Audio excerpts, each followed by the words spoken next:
সমল পুরাণ শ্রীমদ্ ভাগবতম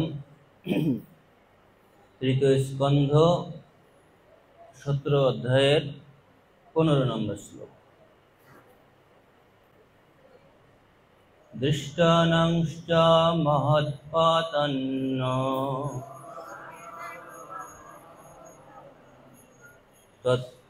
তত্ত্ববিদো প্রজা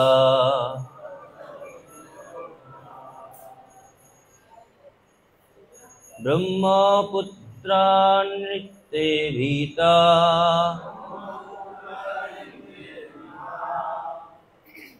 সেমিনারে বিশ্বম্প্লবম।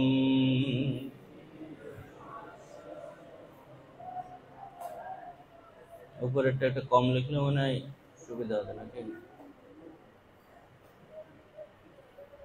দৃষ্টানাশ্চ মহৎপাতান তত্ত্ববিতো প্রজা ব্রহ্মপুত্রা নৃতে ভীতা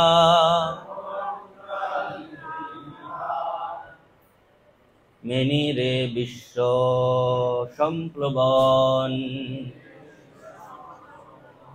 দৃষ্টান্নশ্চ মহৎপাতান তত্ত্ববিতো প্রজা ব্রহ্মপুত্রা নৃতে ভীতা মেনিরে বিশ্ব সম্প্লবম। বলুন।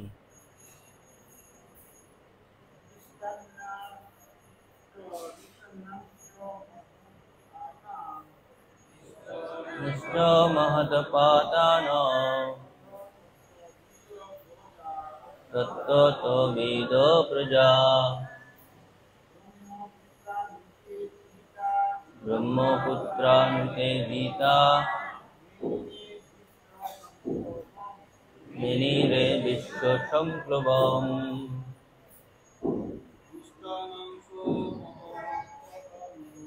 দৃষ্টানাংশ্চ মহৎপাতান তত্ত্ববিদো প্রজা ব্রহ্মপুত্রা নৃতে ভীতা মেনিরে বিশ্ব সম্প্লবম।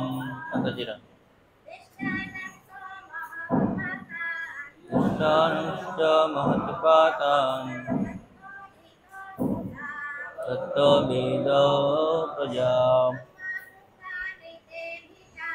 ব্রহ্মপুত্রা নৃতে ভীতা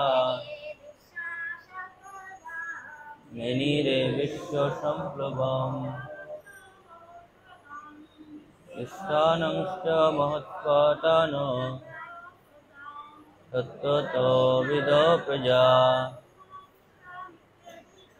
ব্রহ্মপুত্রা নৃতে ভীতা মেনিরে বিশ্ব সম্প্লবম। দৃষ্টা দর্শন করে, অন্যান অন্যদের, চ এবং, মহা প্রচণ্ড, উৎপাটান অশুভ লক্ষণ, অতত্ত্ববিদ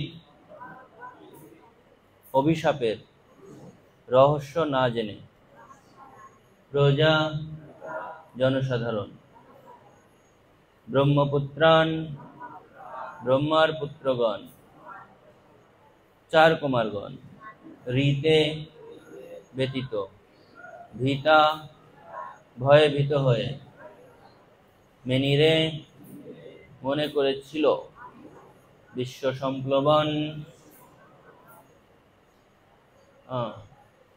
ভালো, কি অবস্থা, আগে দিল না কেন? ব্রহ্মাণ্ডের প্রলয়, চোখের উপরে এত প্রেসার যাচ্ছে, আগে দিত এটা।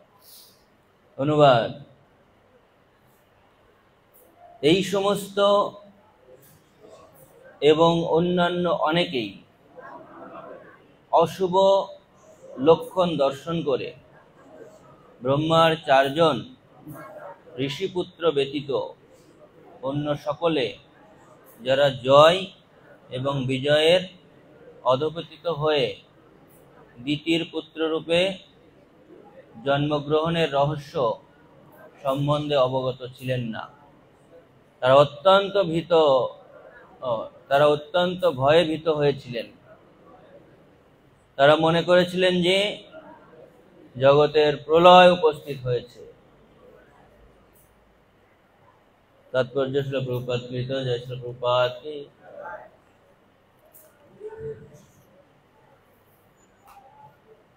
ভগবদ গীতার সপ্তদশ পরিচ্ছেদ অনুসারে প্রকৃতির নিয়ম এত কঠোর যে তা লঙ্ঘন করা জীবের পক্ষে অসম্ভব। যেখানে আরো বিশ্লেষণ করা হয়েছে যে যারা সম্পূর্ণরূপে কৃষ্ণ ভক্তির মাধ্যমে শ্রীকৃষ্ণের শরণাগত তারাই কেবল রক্ষা পান। শ্রীমদ্ ভাগবতের বর্ণনা থেকে আমরা জানতে পারি যে 2 জন মহাদৈত্যের জন্ম হওয়ার ফলে এই সব প্রাকৃতিক বিপর্যয় হয়েছিল। পূর্বে বর্ণনা অনুসারে পরোক্ষভাবে বুঝতে হবে যে পৃথিবী যখন নিরন্তর দুর্যোগ হয় তখন সেটি কোনো আসরিক মানুষের জন্ম হওয়া অথবা আসরিক জনসাধারণের বৃদ্ধি পাওয়ার অশুভ ইঙ্গিত। পুরাকালে দ্বিতীয় গর্ভজাত কেবল দুইটি দৈত্য ছিল, কিন্তু তা সত্ত্বেও এত দুর্যোগ হয়েছিল। বর্তমান সময়ে বিশেষ করে এই কলিযুগে এই সমস্ত দুর্যোগগুলি সর্বদাই প্রত্যক্ষ হয়, যা ইঙ্গিত দেয় যে আসরিক জনসংখ্যা অবশ্যই বৃদ্ধি পাচ্ছে। আসরিক জনসংখ্যা বৃদ্ধি রোধ করার জন্য বৈদিক সভ্যতায় সমাজ জীবনে বহুবিধ বিধিনিষেধের বিধান রয়েছে। তার মধ্যে সবচাইতে গুরুত্বপূর্ণ হচ্ছে সন্তান উৎপাদনের জন্য গর্ভধান সংস্কার।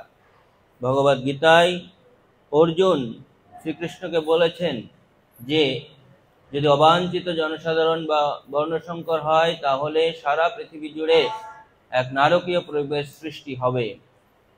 মানুষ বিশ্ব শান্তির জন্য অত্যন্ত উৎকণ্ঠিত, কিন্তু গর্ভধান সংস্কারের সুযোগ গ্রহণ না করার ফলে ঠিক দ্বিতীয় গর্ভজাত দৈত্যদের মতো বহু অবাঞ্ছিত সন্তান জন্ম হচ্ছে।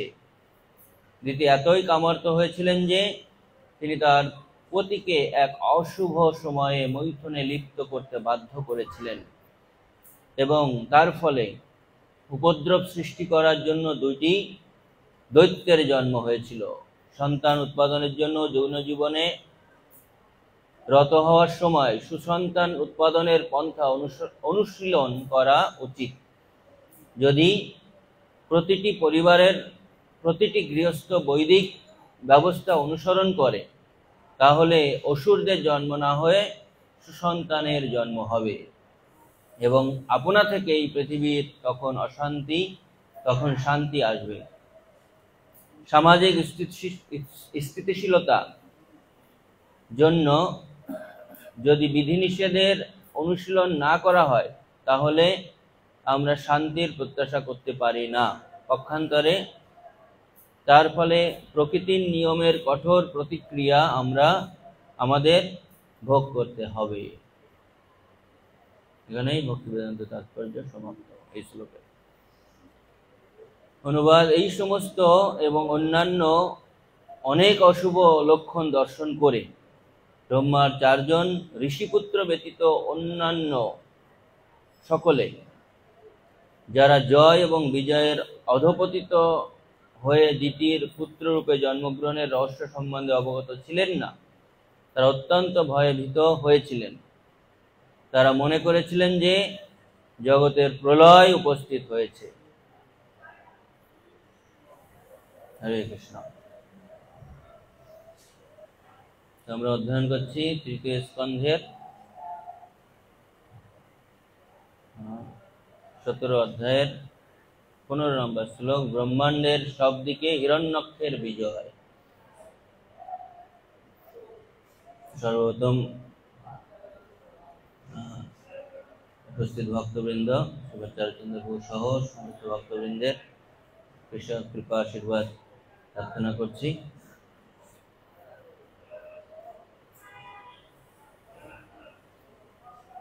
যারা ধারাবাহিকভাবে এই ক্লাস শ্রবণ করছেন বা যারা এই অধ্যায় অধ্যয়ন করেছেন, ইতিপূর্বেই শ্লোকগুলোতে বর্ণনা আপনারা জ্ঞাত আছেন। তো মূল প্রেক্ষাপট হচ্ছে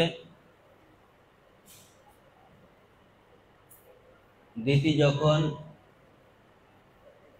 সন্তান সম্ভবা অর্থাৎ হিরণ্যক্ষ এবং হিরণ্যকশিপুরের জন্ম হবে, এই সময় এই প্রকৃতির কিছু লক্ষণ প্রকাশ হয়েছে।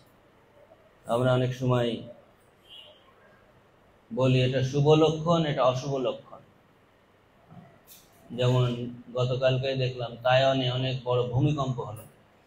কি লক্ষণ? অশুভ লক্ষণ। আপনারা জানেন? জানেন না? যারা নিউজ দেখেছেন, সেই দেশের 25 বছরের ভেতরে এরকম বড় ভূমিকম্প হয় 7.something হবে। এই ধরনের কিছু লক্ষণ প্রকাশ পাচ্ছিল প্রকৃতিতে।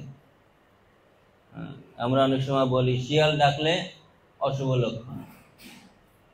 এরকম আমরা দেখি কলিযুগের যখন আগমন, ভগবান কৃষ্ণ যখন অন্তর্ধান হলেন এই জগৎ থেকে, তখনও কিন্তু যুধিষ্ঠির মহারাজ এই অশুভ লক্ষণ দেখেছিলেন।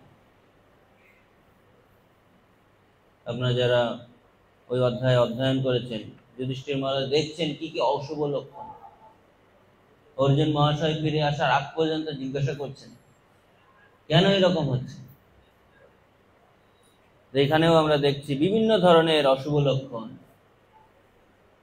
কুকুর জিহ্বা বের করে ডাকছে, বিভিন্ন ধরনের।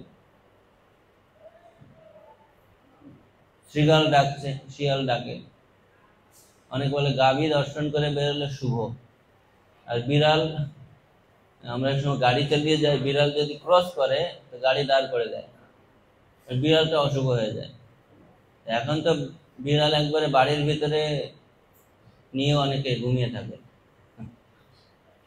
তো কিছু কিছু শুভ এবং অশুভ লক্ষণ, বিশেষ করে অশুভ লক্ষণ এখানে দেখা যাচ্ছে। দুর্ভিক্ষ, ভূমিকম্প, প্রাকৃতিক বিভিন্ন ধরনের দুর্যোগ, এইগুলো প্রকাশ পাচ্ছিল।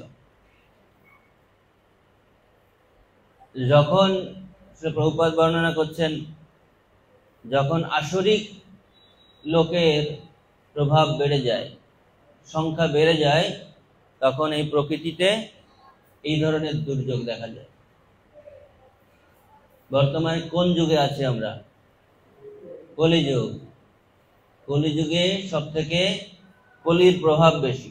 আর এই কারণে আসরিক প্রবৃত্তির, আগেকার যুগে আমরা দেখতাম ওষুধের উপরে শিং থাকতো, তাই না? এরকম, আর বড় বড় দাঁত থাকতো বের করা। পশুদের যেমন 2 দাঁত বের করা থাকে, আর চোখ থাকতো লাল লাল, তাই না? এরকম বড় বড়। এখন তো শিং দেখা যায় না, যা এরকম।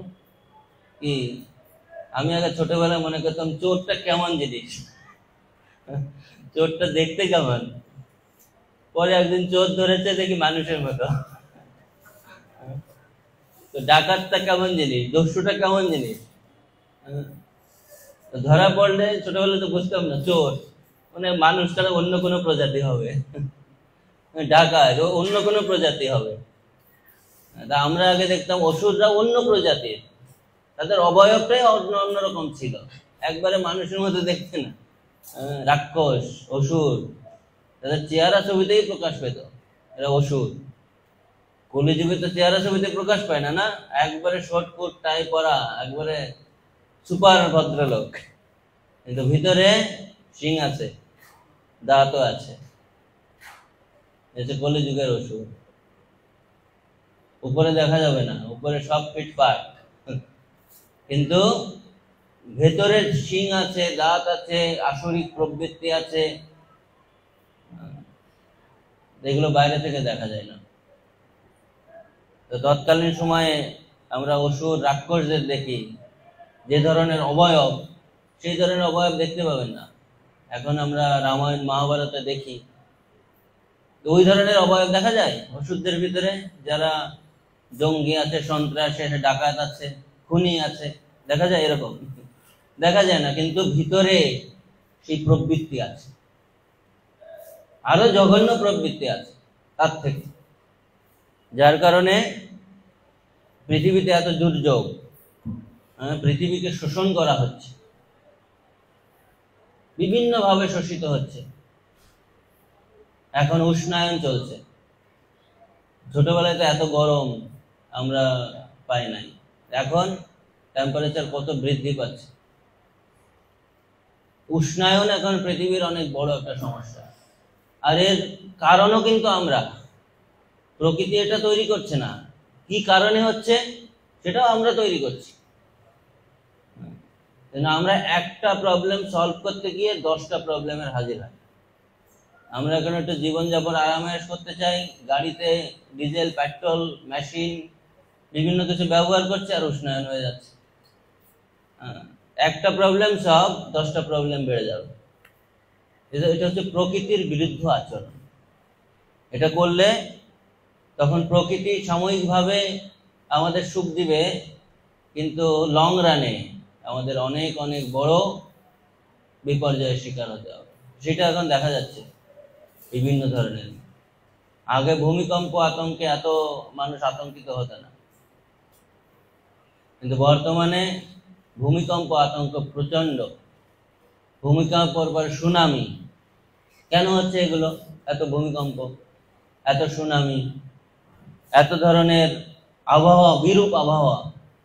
এখন তো ঋতুই নাই, ঋতু পরিবর্তন হয়ে গেছে। আগে 6 ঋতু ছিল, এখন এই গরম আর শীতে এসে মোটামুটি ঠেকেছে, বর্ষা কিছু হয়, তো সেগুলোও বিপর্যয় হচ্ছে আস্তে আস্তে।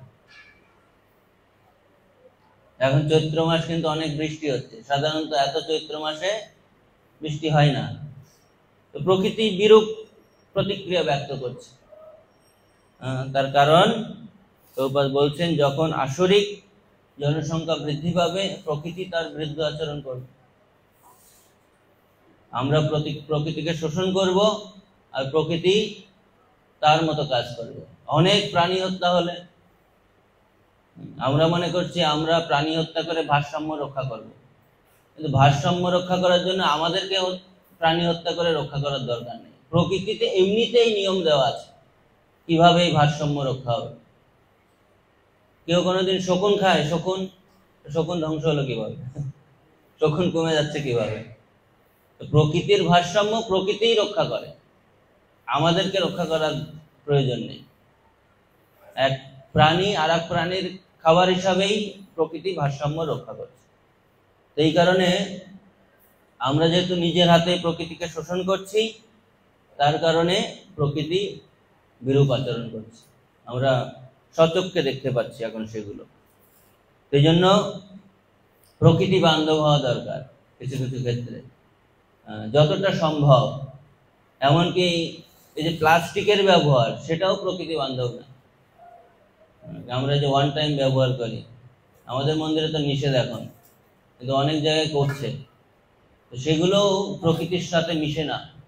এগুলো একটুখানি বিষয়, এটা আপনি মনে করছেন আমি তো একটা প্লাস্টিকের প্লেটে খেলাম, কি সমস্যা? এটাই প্রকৃতির বিরুদ্ধে আচরণ হচ্ছে, কারণ ওইটা প্রকৃতি গিয়ে মিশবে না, বিরূপ প্রতিক্রিয়া তৈরি হবে। তো সেইগুলো হচ্ছে প্রকৃতির বিরুদ্ধে আচরণ, তার মানে ভগবানের বিরুদ্ধে আচরণ। বলছে প্রকৃতিতে যখন আসরিক জনসংখ্যা বৃদ্ধি পাবে, প্রকৃতির বিরুদ্ধে আচরণ করা হবে, তখন প্রকৃতি তার বিরূপ আচরণ করবে। এই জন্য আমাদের কি করলে সমাধান আছে? আমরা যদি প্রকৃতি বান্ধব হই। কিভাবে হবে? আপনি ক্ষুদ্র ক্ষুদ্র বিষয় সেটাও লক্ষ্য করতে পারেন।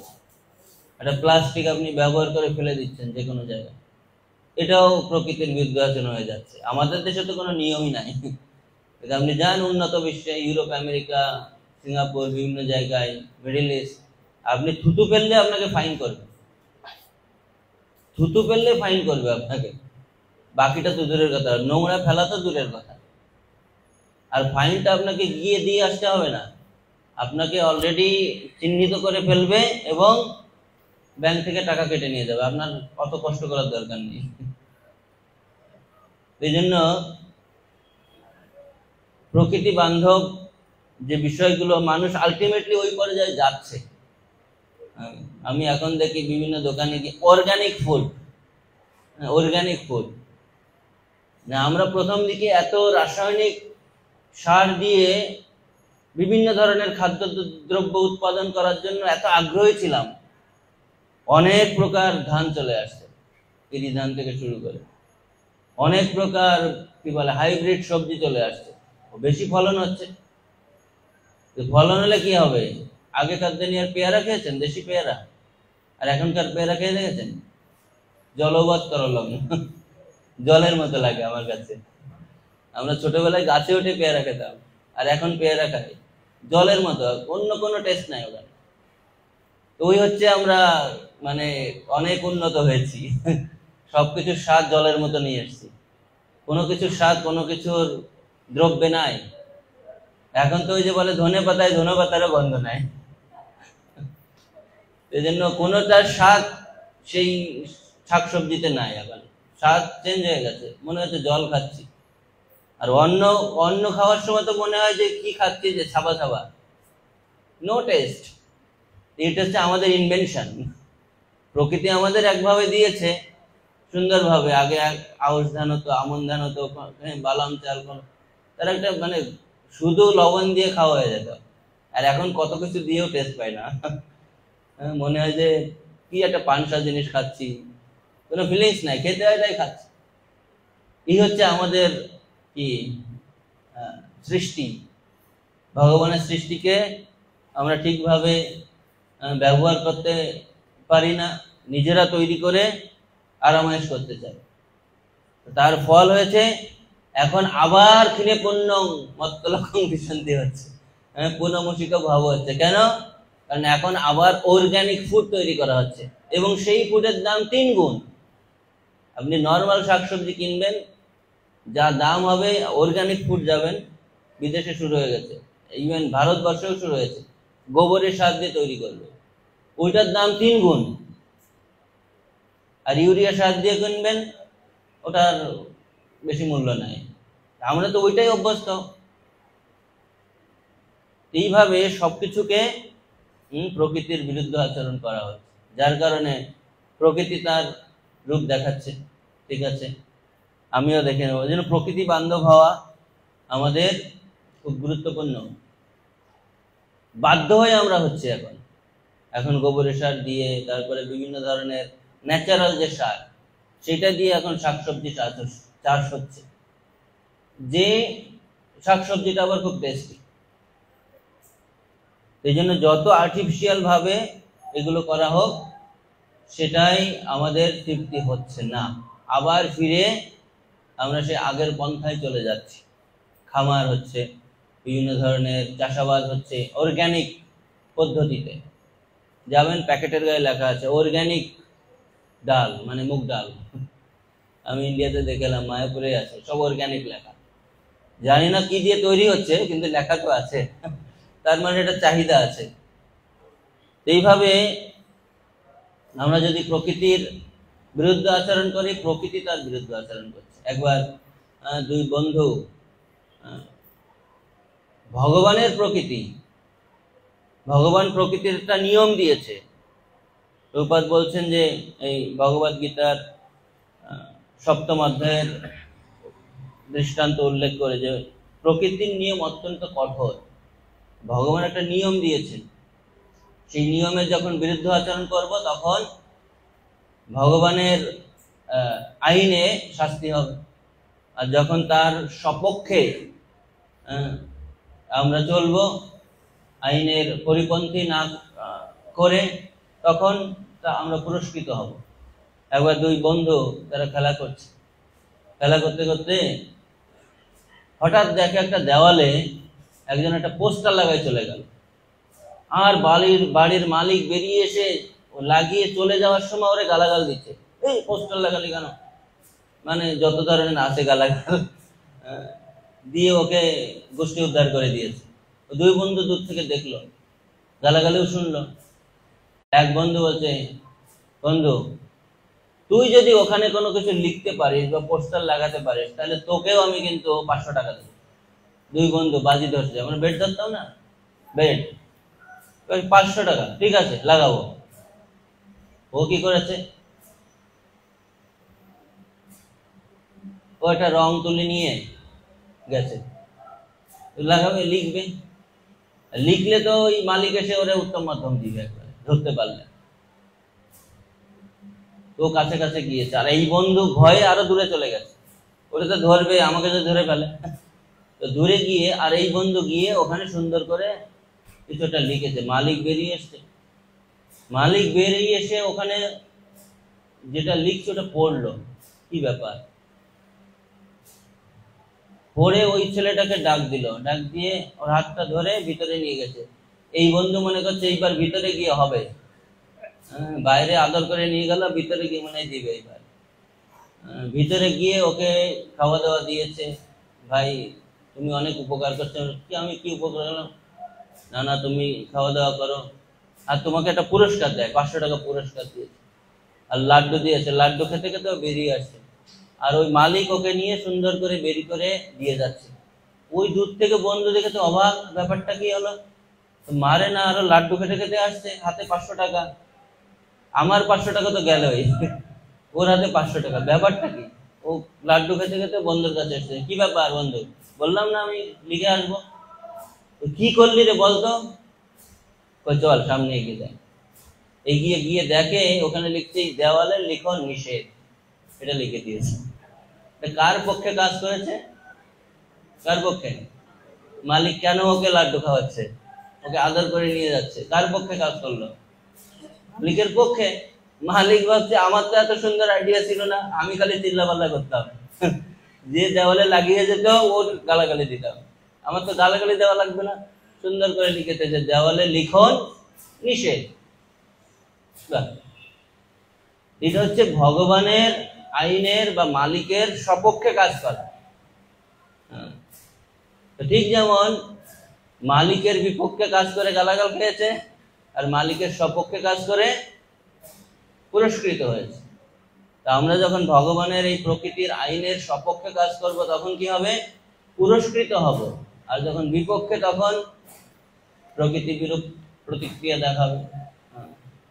এইভাবে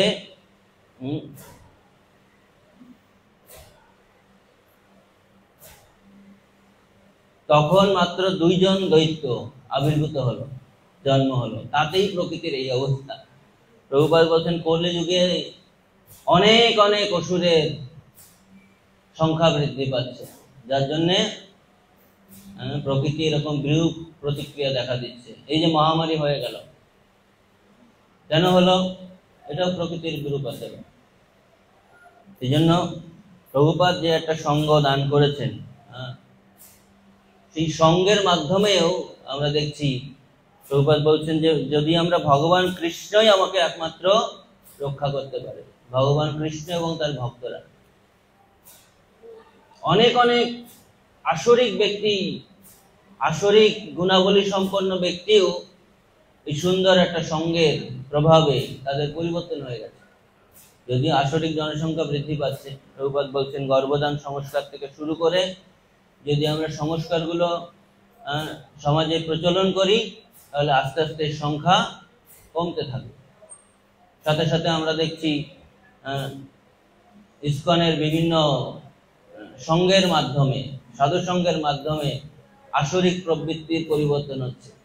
আমরা একটা ভক্তের কাহিনী জানি যে একবার তিনি আসলে একজন কি বলবো হত্যাকারী ছিলেন। তো কি হয়েছে, কেস হয়েছে কোর্টে, এটা বিদেশের কথা। পুলিশ তাকে খুঁজে বেড়াচ্ছে, পুলিশ খুঁজতে খুঁজতে খুঁজে পাচ্ছে না।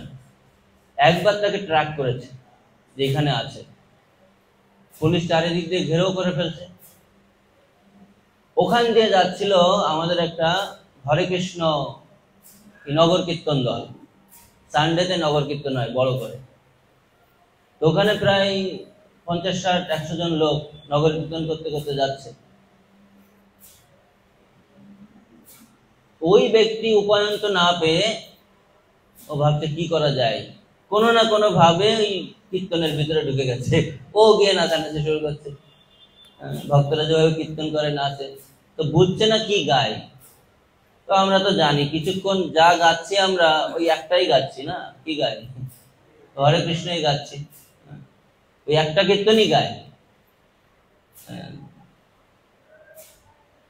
তো গাইতে গাইতে গাইতে গাইতে ওই ভাবছে যে পুলিশ তো আশপাশ থেকে পুরো রয়েছে, কোথাও যে বেরোতে পারছে না। ভাবছে যে কিছু দূর গিয়ে সরে যাব, ও তো বাঁচার দরকার।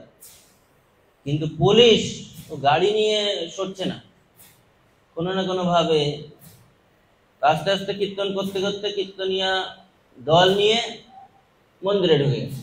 মন্দিরে তো আর পুলিশ ঢুকবে না, তো ঢুকে গেছে। মন্দিরের বাইরে পুলিশ অপেক্ষায় আছে, এখান থেকে কেউ আসে কিনা। তো মন্দিরে ঢুকে নেই, ও আর মন্দির থেকে বেরোতে পারে না। ও চিন্তা করছে কি করা যায়, তাহলে মন্দিরে থেকে যায়, সেখানে তো অনেকে থাকে। ও গিয়েছে প্রেসিডেন্টের কাছে, প্রেসিডেন্টকে বলছে যে দেখুন আমি আপনাদের মন্দিরে জয়েন করতে চাই। প্রেসিডেন্ট তো জানে না ওকে, আপনি জয়েন করতে চান, তো কিভাবে আসছেন আপনি? কেন, আপনাদের সাথে কীর্তন করতে করতে আসলাম, কীর্তনটা এত সুন্দর লাগছে, এই যে আপনাদের গান গান না, আমার খুব ভালো লাগছে।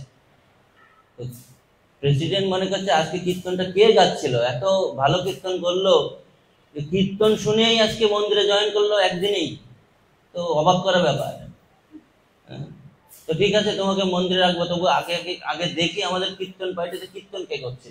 ওকে ডাকছে, ও আচ্ছা আচ্ছা আপনি কীর্তন করছিলেন, আপনি প্রতিদিন কীর্তন করবেন, তাহলে প্রতিদিন একজন আসবে আমার কাছে, মন্দিরে তো ভক্ত দরকার।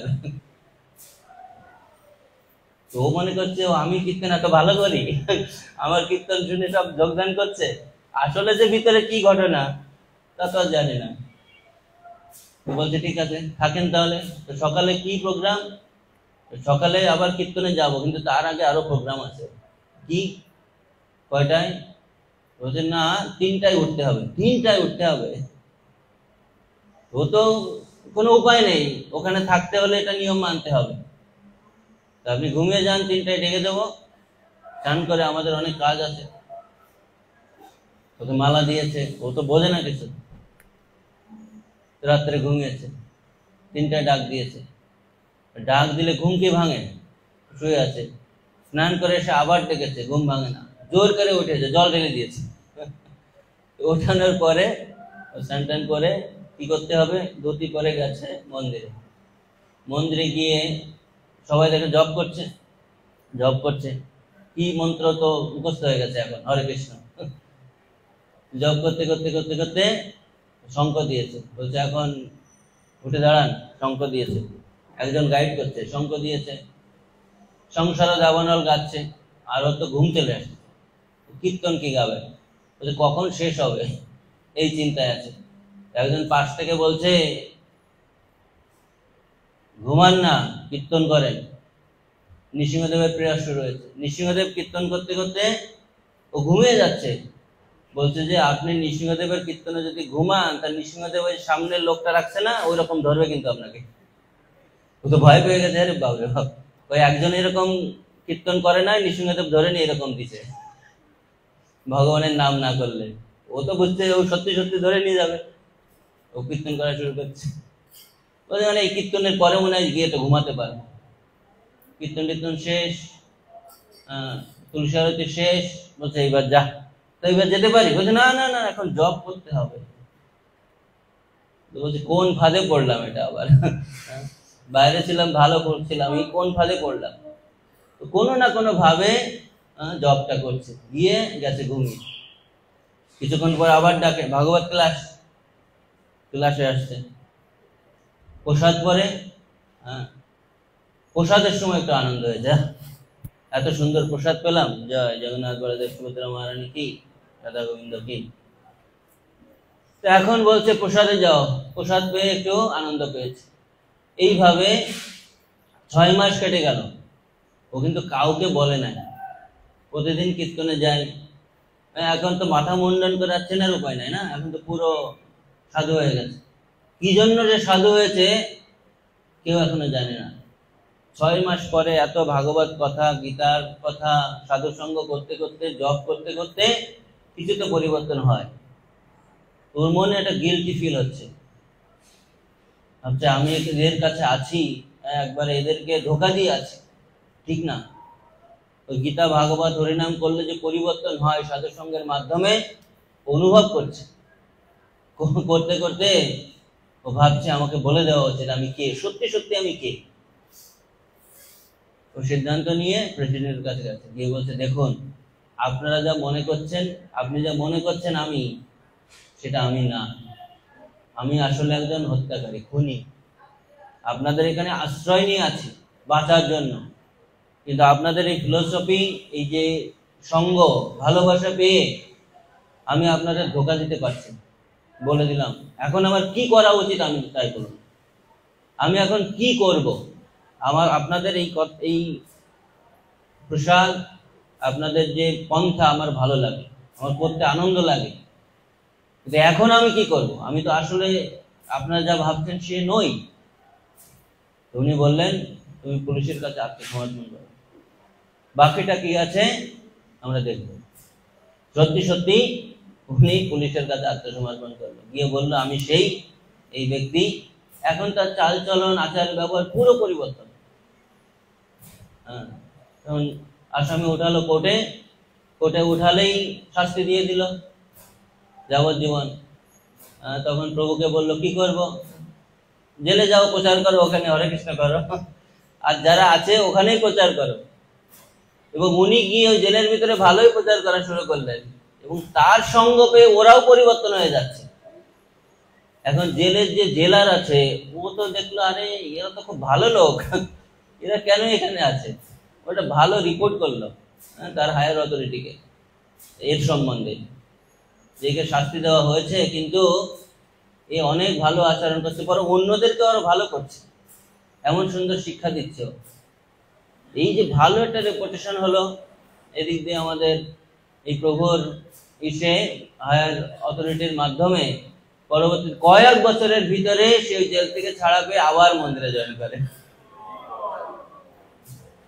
এইভাবে আমরা দেখছি আসরিক প্রবৃত্তির যে প্রভাব, সেটা থেকে মুক্ত হতে গেলে আমাদের চৈতন্য মহাপ্রভুর যে ধারা, সাধুসঙ্গ, নাম কীর্তন, ভাগবত শ্রবণ, মথুরা মণ্ডলে বাস, এইগুলো পন্থার মাধ্যমে আমাদের যে আসরিক প্রবৃত্তি, যদি আমরা অনেকেই জন্মগতভাবে সংস্কারের শিকার না হলেও, আমরা তো দেখি বিদেশিদের অবস্থা, ইউরোপ আমেরিকানদের, তাদের তো জন্মগত সংস্কার ছিল না, তা সত্ত্বেও প্রভুপাদের কৃপায়, চৈতন্য মহাপ্রভুর কৃপায় তারাও এই সাধু সঙ্গের মাধ্যমে, হরিনামের মাধ্যমে, ভাগবত শ্রবণের মাধ্যমে তাদেরও আসরিক প্রবৃত্তি নাশ হয়ে তারাও শুদ্ধ ভক্তে রূপান্তরিত হচ্ছে। দেখতে পাচ্ছে একবারে, এটা একেবারে বাস্তব কাহিনী। আমি শুনছিলাম, অত ডিটেলস মনে নাই, আরো ডিটেলস আছে, আমার পুরো ডিটেলসটা মনে নাই, কিন্তু খুব সুন্দর ভাবে ওনার মানসিক পরিবর্তনের মাধ্যমে উনি একজন একবারে বিশুদ্ধ বা শুদ্ধ কৃষ্ণ ভক্তে রূপান্তরিত হয়েছে। এইভাবে আমরা দেখতে পাই যে আমরা আসরিক জনগণ বৃদ্ধি পাওয়ার সত্ত্বেও যদি আস্তে আস্তে আমরা এই সংকীর্তন আন্দোলনে, সাধুসঙ্গের প্রভাবে, ভাগবত শ্রবণের মাধ্যমে আমরা চেষ্টা করি, তাহলে সেই আসরিক যে প্রবৃত্তিগুলো আছে সেগুলো দূরীভূত হবে। এই জন্য এই বিশ্ব শান্তি কল্পে প্রভুপাদ বলছেন হরিনাম সংকীর্তন, এটা হচ্ছে প্রকৃতিতে তার যে পাপ বিস্তার হয়েছে, এটা একমাত্র এখান থেকে তাকে উদ্ধার করা যাবে একমাত্র এই হরিনাম সংকীর্তনের মাধ্যমে, শ্রীমদ্ ভাগবতের এই চর্চার মাধ্যমে বিপ্লব সৃষ্টি করতে পারবে। শ্রীমদ্ ভাগবতের এই জ্ঞান, অলরেডি আমরা দেখতে পাচ্ছি বিশাল বিপ্লব। বাংলাদেশেই দেখা যাচ্ছে, যেখানে আগে দুই একজন হরিনাম করতো না, বুড়ো বুড়ি করতো, এখন তো অনেক হাজার হাজার লাখ লাখ মানুষ ভগবানের নাম জপ করে। এটা শুধু ইসকনের ভক্তরা বলছে না, আপনি দেখবেন বিভিন্ন পাঠক, আপনার ইউটিউবে যান, ফেসবুকে যান, সবাই স্বীকার করছে ইসকন ছিল, আসতে প্রভুপাদ আসতেন বলে আজকে এত সংখ্যায় সবাই হরিনাম করছে, আবাল বৃদ্ধ বনিতা, সর্বস্তরের জনগণ। তাই ছাড়া সম্ভব ছিল না। আসরিক প্রবৃত্তি নাশ হচ্ছে এবং প্রকৃতি আস্তে আস্তে যদি ঠিকভাবে এইভাবে আমরা চালিয়ে যেতে পারি, তাহলে প্রকৃতি তার বিরূপ আচরণ পরিত্যাগ করে আস্তে আস্তে সৌম্যরূপ প্রদর্শন করবে। সেই জন্য আমাদের এই দশবিধ সংস্কার প্রভুপাদ উল্লেখ করছেন, সাথে সাথে যারা সেগুলোর কি বলে, সেগুলোর সঙ্গ পায়নি, সেগুলোর সংস্পর্শ পায়নি, তাদের ক্ষেত্রেও আমরা দেখছি তাদেরও পরিবর্তন হচ্ছে, যদি তারা মহাপ্রভুর এই সংকীর্তন আন্দোলনের এই নিয়মগুলো পালন করার মাধ্যমে। ইউরোপিয়ান, আমেরিকান, আফ্রিকান জঙ্গলে শুধু তারা মাংস খায় না, রক্ত খায়, রক্ত পান করে, তাদেরও পরিবর্তন হচ্ছে। সেই জন্য আসরিক প্রবৃত্তি আমাদের হৃদয়ে আছে। রাধানাথ মহারাজ বলছিলেন যে গুড ডগ আর ব্যাড ডগ। আসরিক প্রবৃত্তি হচ্ছে ব্যাড ডগ। ভগবদ গীতায় 16 অধ্যায়ে বলা হচ্ছে দৈবাসুর বিভাজ্য, দৈবগুণ এবং আসরিক গুণ। যদি আমরা দৈবগুণকে বেশি করে খাওয়া দেয়, দৈবগুণ বৃদ্ধি পাবে। আসরিক গুণকে বেশি খাওয়া দিলে আসরিক গুণ বৃদ্ধি পাবে। গুড ডগকে খাওয়া দিলে গুড ডগ শক্তিশালী হবে, আর ব্যাড ডগকে খাওয়া দিলে ব্যাড ডগ শক্তিশালী হবে। Very simple. Choice is yours. পছন্দটা আপনার, আপনি কাকে খাবার দেবেন বেশি, কোন গুণটাকে বৃদ্ধি করতে চান, আসরিক গুণ না দৈব গুণ? দৈব গুণ বৃদ্ধি করলে নিজেরও লাভ এবং প্রকৃতি জনগণের সবার লাভ। আসরিক গুণ বৃদ্ধি হলে সবারই ক্ষতি, নিজেরও ক্ষতি, প্রকৃতির ক্ষতি, জনগণের ক্ষতি, জঙ্গি বৃদ্ধি পাবে শুধু। সেই জন্য আমরা সেই ধারা অব্যাহত রেখে, যদি দৈবাসুর বিভাগ যোগে ভগবান বর্ণনা করছেন আসরিক গুণ এবং দৈব গুণ, তা আমরা যদি দৈব গুণের বিকাশ ঘটাই, তাহলে আস্তে আস্তে প্রকৃতি ওই রকম সাম্যরূপ প্রদর্শন করবে, শান্ত হবে, কি বলে, ফুলে ফলে সুশোভিত হবে। এখন তো প্রকৃতির সব বিরূপ রূপ আমরা দেখতে পাচ্ছি, গরম হোক, শীত হোক, ভূমিকম্প হোক, ঝড় বৃষ্টি হোক, কিন্তু সেই রূপ তিনি পরিবর্তন করতে পারেন যদি আমরা এইগুলো আস্তে আস্তে দৈব গুণাবলীর বিকাশ ঘটাই। জয় শ্রী প্রভুপাদ কি, অমর পুরাণ শ্রীমদ্ ভাগবতম কি, সমবেত ভক্তবৃন্দ কি, গৌর প্রেমানন্দ।